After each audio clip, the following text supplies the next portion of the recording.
Hey, thanks for checking out the Illini Inquirer YouTube channel. If you can do us a favor, continue your support. Give us a follow here on YouTube. Hit the notifications button, hit the subscribe button. That really helps us out. We're hoping to give you more content on our video channel here, whether it's player interviews, reactions, our daily dish series where we're going to be more topical and talk about the Illini. So give us some support. We appreciate all of it. Give us a follow, hit the notifications bell as well, and subscribe to us here on Illini Inquirer YouTube.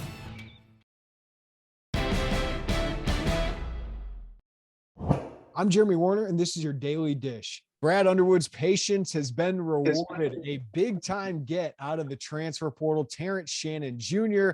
commits to Illinois, the Chicago native, the Texas Tech junior wing. He's played 3 years at Texas Tech, averaged 11 points during that time, but he's a high flyer. He's a great shooter from three. He's a really good defender. He's a big-time addition. I'm Jeremy Werner. He's Joey Wagner. Joey, Illinois fans are fretting a little bit about what could be. And Terrence Shannon, this seems like it's kind of been a roller coaster of recruitment. Seemed like last week everyone had him pegged for Michigan. He was on the Ann Arbor campus there, and Illinois obviously was involved. But boy, he checks a lot of boxes of what this team needs. It does. I mean, you know what you've got in the freshman guards, and his entrance to this program doesn't really hinder the development that Illinois is going to need out of the guards. Doesn't get in the way too much of Coleman Hawkins, RJ Melendez, Dane Danger. It's like there was this gap on the wing, and Brad Underwood found the one of probably a handful of players who can play at a high enough level, who can slide in there and fill that spot. And he does what they're looking to do. He's going to shoot. He can get to the rim. I mean, we've talked about this at length, Jeremy. The lane's going to open, and you just found a gentleman who has no problem going down the lane and getting to the rim, and kind of continuing this thought of a 5-out offense with shooters and attackers, and it's the perfect fit for what Brad Underwood is trying to do. And after they didn't get him the first time around, he went to Texas Tech. Welcome to portal recruiting, baby, because you can always get him again, and here he comes. Yeah, that's a great point, Joey. And what I've thought about is, you always got to keep those relationships. You can't burn bridges in recruiting. I think if you're a recruit or a coach nowadays, because there can always be the second time around, and that might be the most important recruitment, but it's important to have a good foundation. Yeah, just to whiteboard this, Terrence Shannon was a top 100 prospect, Chicago native, played in the Chicago area as a prospect, and then went to IMG Academy his last year, blew up as a national recruit there. And he had great options. DePaul, he was committed to, I believe, at one point. Texas Tech obviously signed him, but he came to Illinois for an official visit. Illinois really, really wanted him.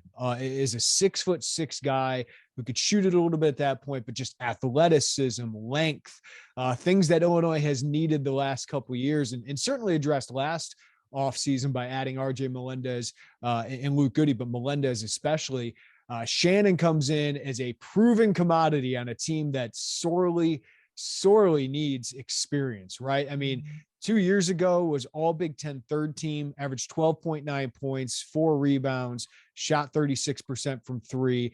His production went down a little bit this year, averaged 10.5 points, but shot 38% from three, close to 39%, Joey. One of the top guards in the country in terms of percentage of finishing at the rim, shot 77% at the rim. He's a high flyer. Like, if there's an NCAA dunk contest, I think Terrence Shannon would be in that. And he's a high impact defender. I think for Illinois, he'll guard one of the best players on the court.